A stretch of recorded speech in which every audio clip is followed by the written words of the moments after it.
Hey there, it's Miles Pitcher from Superior Lending. Hope you're having a great week.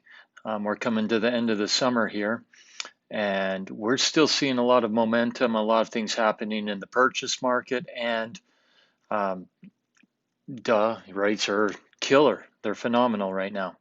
So I hope you're using those to your advantage and building your business.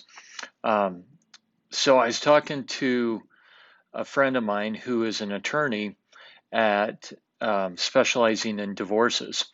And he said they every year at Christmas time they is when they have their surge of business. Except this year, what's amazing, he said, is that they are having a surge of COVID-19 divorces happening. These people who have been locked up in quarantine and for whatever reason have now decided to get divorces. But I wanted to give you a little bit more info, a little bit of tip on working with clients and divorces because regardless of where interest rates go or what the housing market is doing, I always say that divorces will provide a stream of business for us if you get the right referral partners set up and put in place to receive those and get those referrals. Um, Many times we get clients coming to us. Well, let me back up and say this.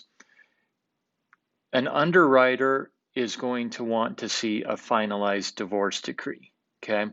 If that divorce decree is not finalized, they'll make you wait until it's done because they need to properly assess if the client has obligations on child support or alimony, and they'll want to factor those into debt ratios.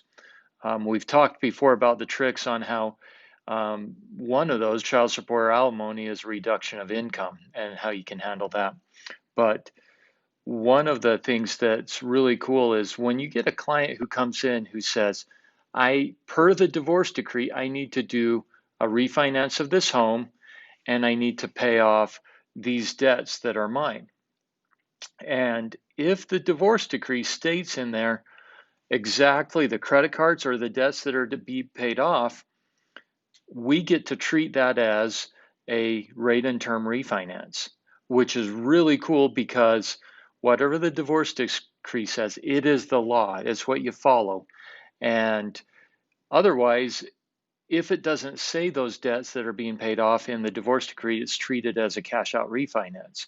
And if you don't know, on a rate and term refinance, the rates are way better than doing a cash out refinance. And a cash out, you're limited going up to 80% of the value of the home.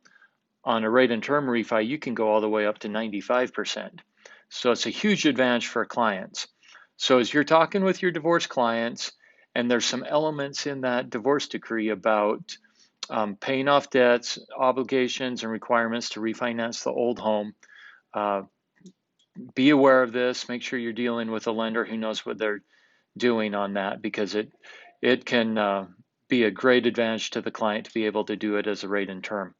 There's some other tips and tricks I'll give to you in the future here on dealing with divorces, on making sure that as you're planning for clients in the future who are going through divorces and they want to buy a new home down the road and they're planning on counting alimony and alimony and child support as income, I'll cover those rules for you on another day.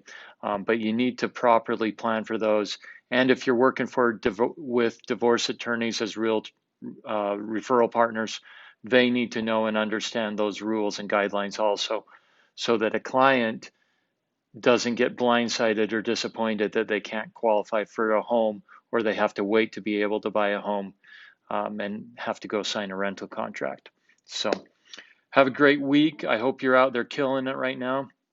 Unprecedented times as far as the market and real interest rates. So yeah, go get it. Have a great week. Thanks. Miles with Superior Lending.